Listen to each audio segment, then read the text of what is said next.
எந்த சாமியாரையும் எல்லாரையும் சன்னியாசியாக போகணும்னு சொன்னாரா? சிவபெருமான் என்னதுக்கு நீ இன்றி நான் இல்லைன்னு சொல்கிறாரு.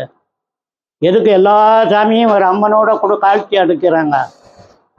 எல்லாரும் குடும்பத்தோடு தான் வாழணும். இந்த உலகத்தில் எல்லாத்தையும் அனுபவித்து தான் ஆகணும். எல்லாத்தையும் அனுபவித்த பிறகு தான் கடவுளை தேட வேண்டும்.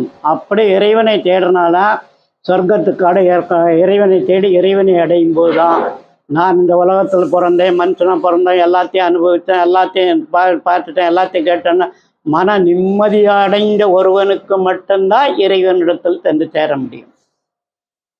இது மாதிரி ஏதோ நான் 60 வருஷம் சன்னியாசியாக வாழ்ந்தேன், ஐயோ இந்த பூலோகத்தில் நான் என்னத்தையே பார்த்தேன் அப்படின்னு ஒரு வார்த்தை சொல்லிட்டான்னா அவனுடைய வாழ்க்கை வேஸ்ட்டு, தேவையில்லாது. அப்படி இல்லை.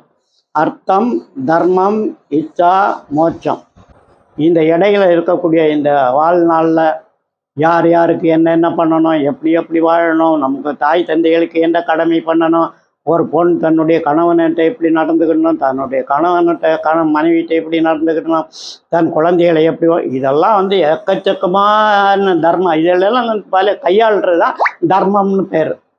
அல்லாமல் தர்மம்ன்றது ஒன்றும் தனியாக கிடைக்க போகிறதில்ல. நம்ம செய்யக்கூடிய செயல், நல்ல செயல்களை செய்கிறதுக்கு தர்மம்னு பேர். இது நம்ம முன்னோர்கள் நம்ம பரம்பரையாக கையாளிட்டு வாழ்ந்ததை அப்படியே நாம் பின்பற்றணும்னு நம்ம சொல்லலை. நல்லதை எடுத்துடலாம், புதுசாக ஏதாவது நமக்கு நல்லதுன்னு தெரிஞ்சால் அதையும் பண்ணிடலாம். அதெல்லாம் தப்பு ஒன்றும் கிடையாது. நம்ம ஒன்றும் அடிமையாக வாழணும்னு நான் சொல்லலை. அன்றைக்கி எல்லாருக்கும் தான தர்மம் போட்டாங்க, கோவிலில் கஞ்சி விட்டாங்க, கோவிலில் தானம் கஞ்சி தர்மம்னு பண்ணாங்க. இன்றைக்கி கோவிலில் சாப்பாடை போடுறோம். ஏன் மாற்றிடலையா? இதே மாதிரி மாற்றிடலாம். இப்போ நமக்கு வசதிக்கு தகுந்த மாதிரி தர்மங்களையும் மாற்றி, ஆனால் தர்ம நிலையிலிருந்து மாறக்கூடாது. பொய், பொருட்டு, புத்தலாட்டம், கள்ளம், கபடம், வஞ்சகம், சூது, உருட்டல், பெருட்டல், மலை, கொள்ளை, இந்த மாதிரி இதுகள்லாம் செயல்படக்கூடாது. நீங்கள் வேறு எதுவும் தேவையில்லை. நீங்கள் டெய்லி இறைவனை நினைச்சு உபவாசம் இருக்கணும்னு தேவையில்லை. நீங்கள் தாடி வளர்த்து சன்னியாசியாக போகணும்னு நான் சொல்லலை. எந்த சாமியாவது எல்லாரையும் சன்னியாசியாக போகணும்னு சொல்லியிருக்காரா? பிறருக்கு தொல்லை கொடுக்காமல் வாழ்கிறது தான் சுதந்திரம்.